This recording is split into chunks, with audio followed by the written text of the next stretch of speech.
April 15, 1912. The Titanic, the pride of modern engineering, is gone. Beneath the freezing Atlantic waters lies the wreckage of a ship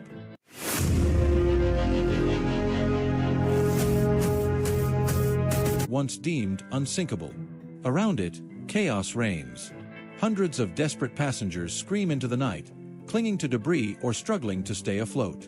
Lifeboats, too few and overcrowded, drift aimlessly under a starry sky. The water is unimaginably cold, piercing like knives with every breath. Survival seems impossible, but some do survive. Some endure this nightmare and live to tell the tale. How did they survive the unthinkable? And what came next for those who escaped death? For those who made it into lifeboats, safety was far from assured. The North Atlantic in April is merciless, with temperatures plunging below freezing. Many lifeboats were only half full, leaving behind desperate cries in the darkness. Survivors huddled together, trembling not only from the cold but from guilt. Why had they been spared when so many others perished? The lifeboats themselves became small islands of human resilience. In one, women argued with the crew to row back and rescue others, but their pleas were met with fear that their boat would be swamped. In another, a woman cradled her child, singing softly through chattering teeth to keep herself from breaking down. Hope was fleeting, and the night felt endless. After hours adrift, a distant light appeared on the horizon, the RMS Carpathia.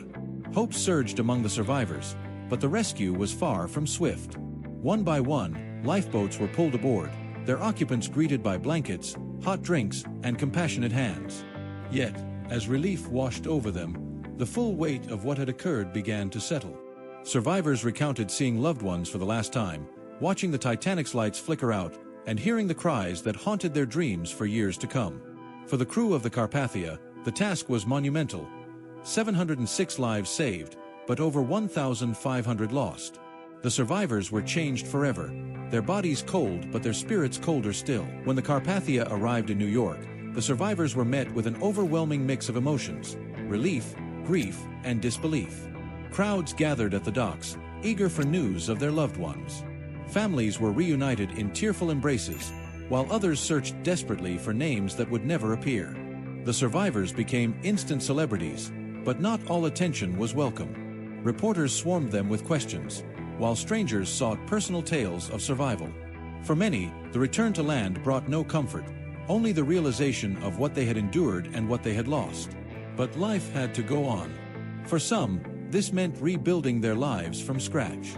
For others, it meant grappling with guilt, trauma, and an endless stream of what-ifs. For many Titanic survivors, surviving the shipwreck was only the beginning of their struggle. The physical wounds healed in time, but the emotional scars often ran deeper than anyone could have imagined. They faced nightmares, flashbacks, and a gnawing guilt known to survivors of immense tragedies. Take Eva Hart, for example, a 7-year-old girl whose father placed her and her mother in a lifeboat but stayed behind himself.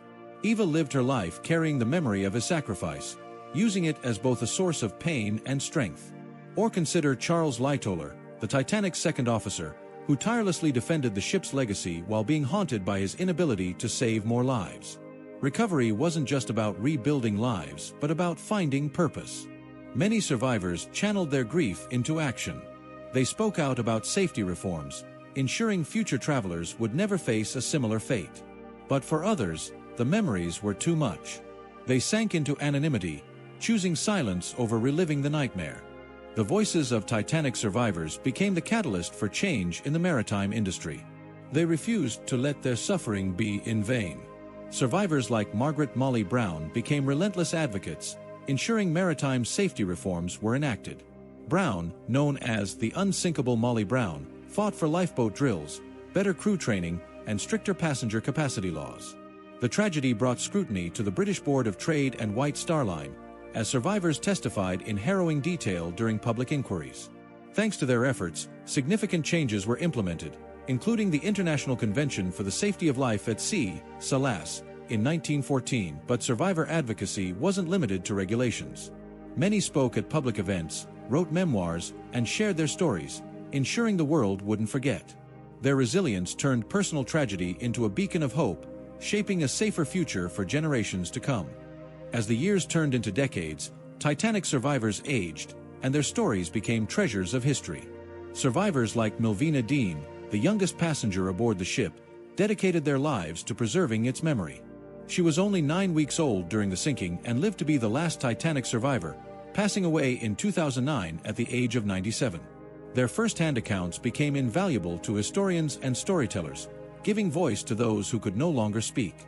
Movies, books, and exhibitions immortalized their experiences. But for the survivors, it wasn't just about recounting history, it was about honoring those who didn't make it. Survivors often attended commemorative events, spoke to schoolchildren, and answered countless questions from the curious. They reminded us that the Titanic story wasn't just about a shipwreck, it was about humanity, its resilience, its flaws, and its enduring hope. Thanks for watching, and subscribe my channel.